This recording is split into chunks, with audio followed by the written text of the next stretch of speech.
तो महाराज जो गढ़ते भाग खड़े हुए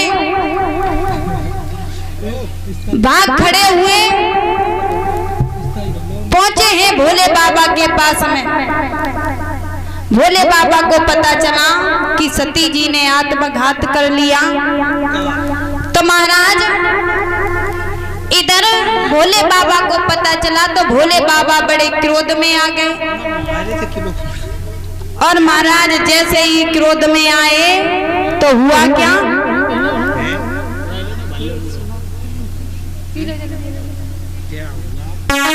महाराज हुआ क्या, अरे चट्टा तुरंत धरनी पे मानी,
महाराज जैसे ही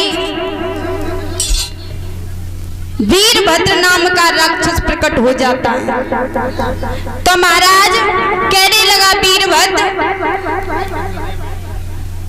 वीरभद्र कहने लगा बताओ प्रभु क्या सेवा है मेरे लिए।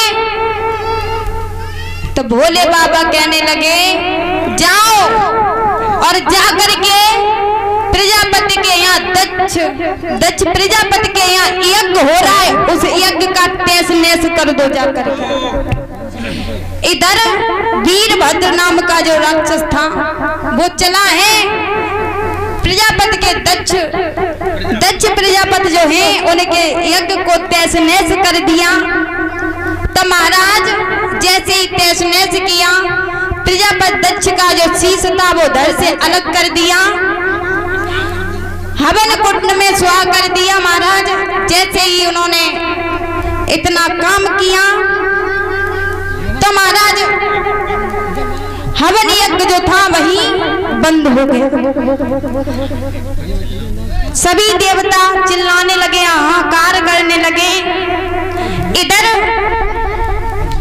भोले बाबा के पास में पहुंचे, भोले बाबा से हाथ जोड़कर विनती करने लगे, भोले बाबा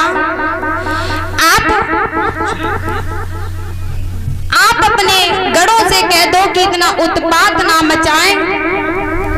तो भोले बाबा जो थे इतनी बात सुनी तो भोले बाबा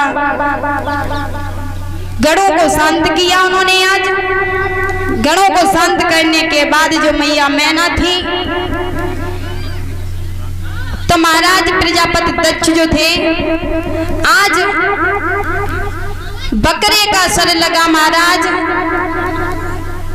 इधर, क्योंकि प्रजापति ज्यादातर बोलते थे और ज्यादा बोलने वाला कौन होता है, अहंकार था मैं। ये मैं जो होता है महाराज मैं कौन करता है, मैं करता है बकरी। तो महाराज जैसे ही इतनी बात सुनी कहने लगे कि प्रजापति अगर जो संसार में जो माँ अपने बच्चे को पीठ दे करके सो रही हो उसी बच्चे का शीश ला करके और प्रजापति दक्ष के यहाँ सिर पर लगा दिया जाए। तो महाराज इतनी बात सुनने के बाद में चले आज देखते जा रहे हैं कि संसार में कौन है जो अपने बच्चे को पीठ दे करके सो रही है। तो महाराज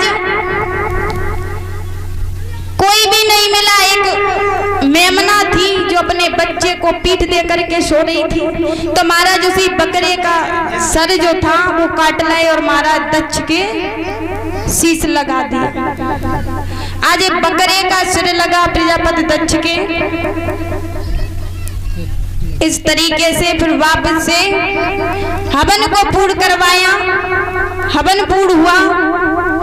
पूर्ण होने के बाद में भोले बाबा जो थे वापस अपनी समाधि में लीन हो जाते हैं।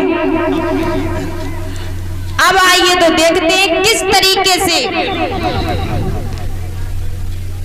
भोले बाबा का विवाह होता है। बीच में एक भजन बोलते हैं।